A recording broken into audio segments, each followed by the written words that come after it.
Kuskil Rootsis lendab hävituslennuk lahingmissioonil ilma piloodita. 2025 aasta mais võttis tehisintellekti süsteem nimega Senator juhtimise üle Saab Gripen E lennuki ja lendas 3 kaugvõitluse missiooni, otsustades ise, kuidas manööverdada, millal rünnakule asuda ja kuidas simuleeritud õhulahingus päris vastase vastu võita. Ja kuigi see muudab Rootsi õhuväe kahtlemata üheks maailma võimsaimaks ja tehnoloogiliselt arenenumaks, on see vaid osa põhjusest, miks see areng on oluline. Veelgi olulisem on see, et just selle lennuki ostmiseks on Ukraina nüüd lepingu sõlminud ning see on kogu selle partnerluse kõige arenenum saavutus. Ja sellel on potentsiaal Venemaa täielikult peatada. Alustame siis masinast endast, sest kui me mõistame, mis Gripen E tegelikult on, siis saame aru, miks Moskval on igati põhjust muretsemiseks. Gripen E on ehitatud General Electric FF414 mootori ümber, mis võimaldab sellel saavutada tippkiiruseks veidi üle Mach 2, umbes 2100 km tunnis. Sellel on 10 relvakinnitust, sisemine kütusevaru umbes 3,75 tonni ning see suudab startida ja maanduda avaliku maanteelõigul 6-liikmelise hooldusmeeskonna abil. Kuid toored numbrid ei ole peamine. Peamine on see, mida Gripen E endas kannab. Lennuki südames asub Leonardo ESO 5 Raven aktiivne elektrooniliselt skaneeritav radarisüsteem, mis on paigaldatud pöörlevale alusplaadile, võimaldades antennil füüsiliselt külgedele pöörduda ja näha kaugemale külgedele kui statsionaarne radar. Selle kõrval on kinnitatud Skyward K, infrapuna otsingu ja jälgimissüsteem, mis võimaldab lennukil jahti pidada ilma radarit sisse lülitamata, jäädes vaikseks samal ajal, kui ta loob pilti taevas toimuvast. Ja kogu lennuki kere ümber on Aresis elektroonilise sõjapidamise süsteem, mis koosneb digitaalsetest vastuvõtjatest, segajatest ja peibutite juhtimisseadmetest, andes piloodile 360-kraadise ülevaate sellest, kes teda jälgib ning võimaluse pimestada seda, kes teda jälgib. Saab ehitas selle lennuki täiesti algusest peale nii, et ta suudaks võidelda ka siis, kui tema radar on häiritud, andmeside katkestatud ja GPS-signaali võltsitakse. Teisisõnu, nad ehitasid selle just selle elektromagnetilise põrgu jaoks, milleks Venemaa on Ida-Ukraina muutnud. Ja sellel lennukil on veel üks omadus, mis on peaaegu spetsiaalselt Ukraina jaoks loodud. Midagi, mis on selle disaini sisse kirjutatud juba külma sõja ajal. Rootsi planeerijad eeldasid alati, et kui sõda tuleb, siis esimene asi, mida Nõukogude rünnak teeb, on nende peamiste lennubaaside pommitamine kraatriteks. Seetõttu keeldusid nad neist sõltumast. Nad töötasid välja doktriini nimega PAS 90, mille keskmes oli hävitajate hajutamine tavalistele maantelõikudele, nende relvastamine ja tankimine väikeste ajateenijatest koosnevate maapealsete meeskondadega ning lennukite uuesti lahingusse saatmine kohtadest, mida ükski vaenlane ei suudaks ette kaardistada. Ja see doktriin suunas neid kogu Gripeni lennukite seeria arendamisel, nii vanemate C ja D mudelite kui ka uue E-mudeli puhul. Need lennukid ongi loodud just sellises keskkonnas tegutsemiseks. Neil on väike hooldusvajadus, madalad ülalpidamiskulud, kiire uuesti lahinguvalmis seadmine ja mis kõige tähtsam, nad ei vaja ideaalset 2 miili pikkust lennurada. Aastaid tundus see doktriin olevat Rootsi neutraliteedi veider jäänuk. Siis veetis Venemaa aastaid, püüdes Ukraina lennubaase õhust hävitada. Ja äkitselt tundub maanteelt ilma kindla baasita tegutsemiseks loodud hävitaja vähem jäänukina ja rohkem prohvetlusena.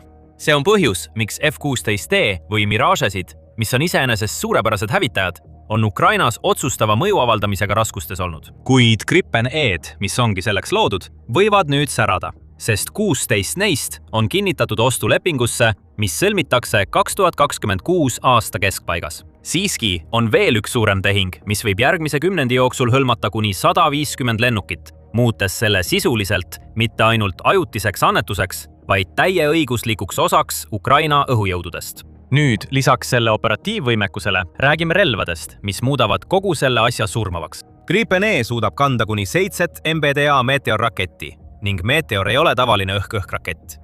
Enamik selliseid rakette töötab rakettmootori jõul. Need süütavad mootori, põlevad tugevalt mõned sekundid ja seejärel libisevad ülejäänud tee sihtmärgini, kaotades kogu aeg energiat. Meteor kasutab selle asemel reguleeritava tõukejõuga ramjet mootorit, mis põleb ja lükkab raketti edasi kuni tabamuseni. See liigub kiirusega üle Mach 4. MBDA ametlikel andmetel on selle laskekaugus üle 200 kilomeetri, isegi kui see on optimistlik ülempiir. See osa, mis kogu raketi tööle paneb, on see, mis hoiab selle mootorit põlemas, andes sellele tootja sõnul niinimetatud pääsemist välistavat tsooni. Mitmeid kordi suurem kui tänapäeval lendavad Amram-klassi raketid. otsesuunalises rünnakus umbes 3 korda pikem ja tagaajamises kuni 6 korda suurem. See on taevamaht, millest vaenlase piloot lihtsalt ei suuda raketi eest põgeneda, ükskõik kui järsult taga ei pööraks. Kui ühendada see rakett eelmainitud radari ja hävitajaga, saad ühe kombinatsiooni, mis suudaks tõeliselt Venemaa õhuvõimu Ukrainas ohustada. See ongi see konks.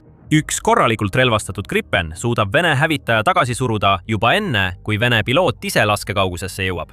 Ja Meteor teeb midagi peenemat kui lihtsalt kaugele lendamine. Sellel on kahepoolne andmeside, mis tähendab, et rakett ja raketi välja lasknud lennuk saavad lennu ajal omavahel suhelda. Hävitaja saab pärast raketi väljalaskmist sihtmärgi asukohta uuendada, anda raketi juhtimise üle hoopis teisele sensorile või tulistada sihtmärgi pihta, mida ta oma radariga polegi näinud. Praktikas tähendab see, et Gripen saab lasta Meteori raketi sihtmärgi pihta, mida märgistab teine lennuk või maapealne radar, samal ajal kui lennuk ise jääb vaikseks ja nähtamatuks. Ei lülita oma radarit sisse ega reeda oma asukohta. Ja rakett ei ole lihtsalt rakett, vaid üks sõlm võrgustikus. Muidugi, üks muljetavaldav lennuk koos väga kaasaegse raketiga ei peata sissetungi. Sõda ei võideta kõige muljetavaldavama masinaga lahinguväljal. Selle võidab see, mida ei saa nii lihtsalt pildistada. Võrk, mis ühendab kõiki masinaid. Ja Rootsi on tegelikult teinud seda Ukrainas juba üle 4 aasta. Pakett paketi haaval. Gripen on vaid odaots. Nii et tõmbame korraks tagasi ja vaatame kogu pilti. Sest tegelik lugu siin pole mitte hävituslennuk, vaid kogu kaitsetööstuse ökosüsteem. Rootsi on aastakümneid kujundanud oma sõjaväge eeldusel, et ühel päeval võib ta olla sunnitud võitlema vaenlasega, kellel on palju rohkem sõdureid, tanke ja lennukeid, kui Rootsil endal kunagi olla võiks. Väike riik, kes seisab silmitsi hiiglasliku naabriga. Kui see stsenaarium tundub tuttav, siis just see ongi asja mõte. Rootsi vastus sellele, et neid arvuliselt üle ollakse, ei olnud kunagi hiiglasele relva vastu vastata. Asi oli selles, et näha esimesena, otsustada kiiremini ja siduda kõik nii tihedalt, et väiksem jõud suudaks tabada täpselt sinna, kus see kõige rohkem haiget teeb, ning kaduda enne, kui vastulöök jõuab kohale. See filosoofia antakse nüüd tükikaupa Ukrainale üle. Alustas ilmadest, sest kõik muu sõltub neist. 2024. aasta mais teatas Rootsi seni suurimast abipaketist kogu sõja jooksul, mille väärtus oli umbes 13 miljardit Rootsi krooni. Ja selle keskmes olid 2 lennukit nimega ASC 890. Välja näeb see üsna tavaline. Ümber ehitatud Saab 340 turboprop. Selline väike regionaalne reisilennuk, mis kunagi vedas ärireisijaid provintsilennujaamade vahel. Aga Saab eemaldas selle sisustuse ja kinnitas selle ERI külge. IESA radari, mis vaatab mõlemal pool lennuki keret 120-kraadise kaare ulatuses külgsuunas. Õhus olles suudab see radar tuvastada hävitaja suuruseid sihtmärke 300–400 kilomeetri kauguselt ning jälgida korraga kuni 1000 objekti õhus ja 500 objekti maa- või veepinnal. Aga tegelikult oluline number siin on nurk. Maapinnal asuv radar jääb kinni maakumeruse taha ning iga mäe ja puuderivi taha, mis tema ees on. Vene tiibrakett või Shahed-droon, mis lendab madalalt, suudab selles maapinna segaduses peituda kuni peaaegu sihtmärgini jõudmiseni. ASC 890 lendab sellest kõigest kõrgemal ja vaatab alla. See allavaatamise võimekus ongi kogu selle lennuki olemasolu põhjus. Ja vastase vastu, kes on Ukraina linnade ja elektrijaamade pihta tulistanud üle 100 000 drooni ja tuhandeid rakette, ei ole lennuk, mis suudab madalalt lendajaid varakult märgata, mingi luksus. See on vahe selle vahel, kas linn saab 10 minutit hoiatust või vaid 90 sekundit. Lennukit märgati esmakordselt Ukraina kohal lendamas 2026. aasta märtsis ja Ukraina andmetel on see juba edastanud õhutõrjevõrku sihtimisandmeid. Ühes laialdaselt kajastatud juhtumis omistati sellele abi F-16-le Vene Su-35 allatulistamisel. Siis on veel silmad maapinnal ja just siin teenib Rootsi radariperekond oma leiba. Giraffe-radarid saavad vaid murdosa sellest tähelepanust, mida Patriot patareid, ja see on viga. Rootsi on varustanud Ukrainat mitmete erinevate Giraffe-seeria radaritega ning Ukraina enda kaitseministeeriumi andmetel suudavad need süsteemid tuvastada õhusihtmärke kuni umbes 100 kilomeetri kaugusel ja kuni 20 kilomeetri kõrgusel, olenevalt mudelist. Mainime, et need konkreetsed andmed pärinevad Ukraina valitsuselt, kes on huvitatud osapool. Seega tuleks neid käsitleda kui operaatori poolt esitatud näitajaid, mitte sõltumatu mõõtmisena. Kuid oluline on just see konstruktsioon ise. Giraffe on oma nime saanud tänu kokkupandavale mastile, mis tõstab antenni puude latvadest kõrgemale. Nagu kaelkirjak suudab see näha madalal lendavaid, aeglaseid ja väikseid sihtmärke, mis maastikus peituvad, tiibrakette ja droone. See uuendab oma pilti iga sekund. See paigaldatakse vähem kui 10 minutiga ja võetakse maha vähem kui 5 minutiga, mis tähendab, et see saab kiiresti olukorda hinnata, jagada infot ning liikuda enne, kui Vene vastutuledroon selle üles leiab. Ja mis kõige olulisem, see töötab edasi ka tugeva segamise ajal. See viimane punkt on kõige tähtsam, sest just Vene elektroonilise sõjapidamise keskkonnas jäävad odavamad radarid pimedaks. Nii et Rootsi on andnud Ukraina sõjaväele silmad, aga neil on vaja ka rusikaid. Enne kui me sinna jõuame, kindlasti telli The Military Show, et saada iga päev uudiseid sõjast ja kõigist tähtsatest sündmustest. Tagasi nende relvade juurde, mida Rootsi kasutab, et kallutada sõda Ukrainas enda kasuks. Esimene rusikas, mille Rootsi üle andis, on Archer, mis võib olla kogu selle paketi kõige muljetavaldavam ja laastavam asi. Archer on 155 mm iseliikuv haubits, millel on 52 kaliibriga toru, Volvo veoki baasil ehitatud 6x6 liigend-chassile kinnitatud ning kogu relv on automatiseeritud. Kui vana Nõukogude pukseeritav haubits vajas 10 või 12 meest, kes selle ümber higistasid, siis Archer vajab vaid 3 meest. Ja nad ei pea kunagi soomustatud kabiinist väljuma. Alates hetkest, kui tuleülesanne saabub, võib masin peatuda, relva sihtida ja esimese mürsu õhku lasta vähem kui 30 sekundi jooksul. See suudab tulistada 8 või 9 lasku minutis. Esimese 3 lasku lähevad välja umbes 15 sekundiga ja siis on see juba liikumas. See kiirus tähendab otseselt ellujäämist ja paremat lahingutegevust. Sellel lahinguväljal jahtib Venemaa suurtükiväge vastu tuleradari ja droonidega ning reegel on brutaalselt lihtne. Mida kauem sinu kahur paigal seisab, seda kiiremini see hävitatakse. Archer kasutab nüüdseks hästi tuntud tulistaja kao taktikat, kus ta saab lasta salve ja olla juba kadunud enne, kui vaenlane suudab välja selgitada, kust tuli. Kuid oluline on ka laskekaugus. Tavalise mürsuga ulatub Archer umbes 40 kilomeetri kaugusele ning täppisjuhitava Excalibur mürsuga võib see ulatuda ligikaudu 60 kilomeetrini. Üks suurtükimees, kes veetis aastaid Nõukogude T-20 peal, mis on sarnane haubits Nõukogude ajast, nimetas Archerit snaiper suurtükiks. Üks lask, üks hävitatud sihtmärk ja brigaad kasutas seda Vene iseliikuva suurtüki hävitamiseks, mida kinnitas droonivideo. Rootsi annetas sõja alguses esimesed mõned tükid ja 2025 aastal andis ta oma hankebüroole loa osta Ukrainale veel 18 tükki, mille tarned kestavad kuni 2026 aastani. Teine sõiduk on CV-90 ja sõdurid, kes sellega sõidavad, on sellele andnud hüüdnime, mis ütleb kõik – elajas. Rootsi saatis algselt 50 tükki 40 mm kahuriga variandist ning igas masinas on 3-liikmeline meeskond ja lisaks jalaväelaste rühm, kes istuvad soomuse taga, mis annetatud versioonis oli spetsiaalselt täiustatud miinide, väikekaliibrilise tule ja granaatide vastu kaitsmiseks. Maanteel suudab see sõita umbes 70 kilomeetrit tunnis. Kuid põhjus, miks meeskonnad seda armastavad, on see, et see masin jääb ellu. Ukraina 21. mehaniseeritud brigaad on avaldanud video, kus CV-90-ad taluvad mitmeid FPV droonirünnakuid ja sõidavad endiselt edasi, tõmmates tule eemale jalaväelastelt, kes tagant välja ronivad. Ukraina üksused on selle nii kaugele viinud, et on kasutanud seda improviseeritud suurtükiväena. See on kaugelt üks võimekamaid jalaväe lahingumasinaid Euroopas. Ning Ukraina on Rootsiga kokku leppinud, et hakkab seda tulevikus Ukraina pinnal tootma. Ja siis on veel kõik need süsteemid, mis pole esile tõstetud. See väheglamuurne mass, millele armee tegelikult toetub. Rohkem kui 28 abipaketi raames on Rootsi saatnud STRV-122 tanke, mis on nende enda tugevdatud versioon Leopard 2. Rootsi on saatnud üle 200 roomikutele soomustransportööri. Samuti on saadetud RBS-70 õhutõrjerakette droonide ja helikopterite vastu ning Carl Gustafi tagasilöögita kahureid, tuhandete kaupa vintpüsse ja tankitõrjerelvi, Combat Boat 90 kiirründepaate jõgedele ja rannikule, tõurakette, laskemoona, veoautosid ning varuosi ja väljaõpet, mis kogu selle tehnika töös hoiavad. Rootsi ametliku arvestuse kohaselt ulatus selle sõjalise abi koguväärtus Ukrainale 2026 aasta alguseks umbes 128 miljardi Rootsi kroonini. Ning veel 80 miljardi suurune raamistik on kindlaks määratud aastateks 2026 ja 2027. See ei ole heategevus väikeste osade kaupa. See on väike riik, kes suunab märkimisväärse osa oma kaitsetööstusest teise riigi ellujäämisse. Nüüd saame lõpuks vastata tõelisele küsimusele. Sellele, mida selle video pealkiri tegelikult küsib. Kuidas see kõik tegelikult võiks Venemaad peatada? Sest asi pole mitte hävitajas, haubitsas ega üheski teises näidatavas masinas.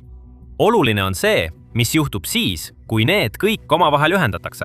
Ja see ongi see, mida Rootsi mõistab paremini kui peaaegu keegi teine, sest just sellele on nad kogu oma kaitsedoktriini üles ehitanud. ASC 890 tiirutab kõrgel Ukraina keskosa kohal, vaatab alla ja märkab, kuidas Vene lennukid kogunevad, et alustada liugpommide rünnakut. See edastab need jäljed andmeside kaudu edasi.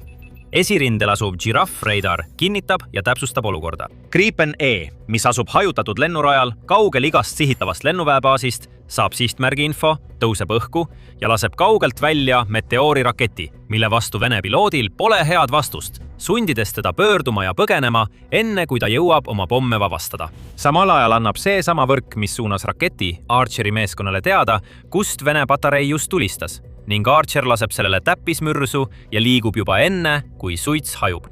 See ongi loogika ja sellel tasub peatuda, sest see on tõeliselt elegantne. Venemaa eelis selles sõjas on alati olnud mass. Rohkem kahureid, rohkem lennukeid, rohkem inimesi. Ukraina ja Rootsi vastus ei ole massiga võistelda, vaid rünnata põhjust, mitte sümptomit.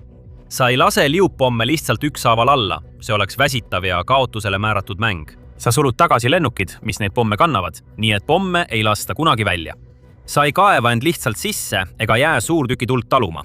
Sa märkad kahurit kohe, kui see tulistab ja hävitad selle. Iga selle süsteemi kiht on loodud nii, et väiksem ja targem jõud saaks otsustada ja rünnata kiiremini, kui suurem ja kohmakam jõud suudab reageerida. Just nii kavatses Rootsi alati ellu jääda oma palju suurema naabri kõrval. Ja nüüd on Ukraina selle plaani üle võtnud. Ja selles partnerluses peitub veel teinegi kasu, mis viitab tulevikule isegi rohkem kui olevikule. See suhe toimib mõlemas suunas. Ukraina ei ole lihtsalt saaja.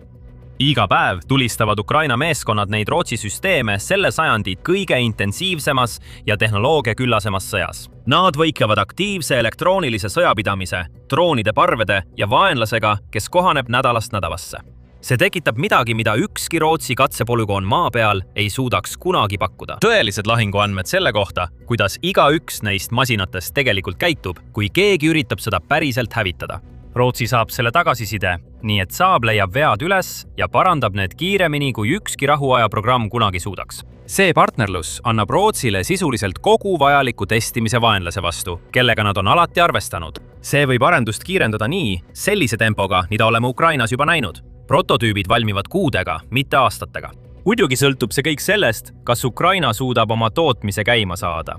Ja isegi siis käib neil endiselt raske võitlus. Gripen E-tehing on tohutu. Kavatsuste protokoll kuni 150 hävitaja ostmiseks, mis oleks suurim Gripeni eksport ajaloos ja üks suurimaid relvatehinguid, mida Euroopa on kunagi näinud. Aga need ei jõua kohale homme, vaid neid hakatakse saatma umbes aastal 2030 ja see kestab läbi kogu kümnendi. Vanemad C- ja D-mudelid, mis võiksid varem kohale jõuda, on vananevad kasutatud lennukid, mille arv on piiratud kereväsimuse tõttu ning neil puuduvad just need süsteemid, mis teevad E-mudeli nii ohtlikuks. Ja Venemaa ei jää käed rüpes ootama. See kohaneb, segab signaale, ehitab ja hakkab jahtima kõiki selle nimekirja kõrge väärtusega süsteeme, eelkõige varajase hoiatuse lennukeid. Isegi siis on projekti mastaap tohutu. Rootsi ja Ukraina on ehitanud täieliku kihilise kaasaegse õhu- ja maapealse kaitsearhitektuuri. Hävitaja on see osa, mis jõuab pealkirjadesse. Süsteem on see, mis võidab. Ja mida kauem see partnerlus kestab, seda vähem on see Rootsi abistamine Ukrainale sõjas ellujäämiseks. Ning seda rohkem muutub see kahe riigi ühiseks käsiraamatu kirjutamiseks, kuidas järgmist sõda peetakse. Kuid sõda ei võideta kaitses olles. Siin tulebki mängu Ukraina kaugmaarakettide ründevõimekus. Kui soovid rohkem teada saada, vaata kindlasti seda videot ja telli The Military Show kanal, et saada iga päev sarnast sisu.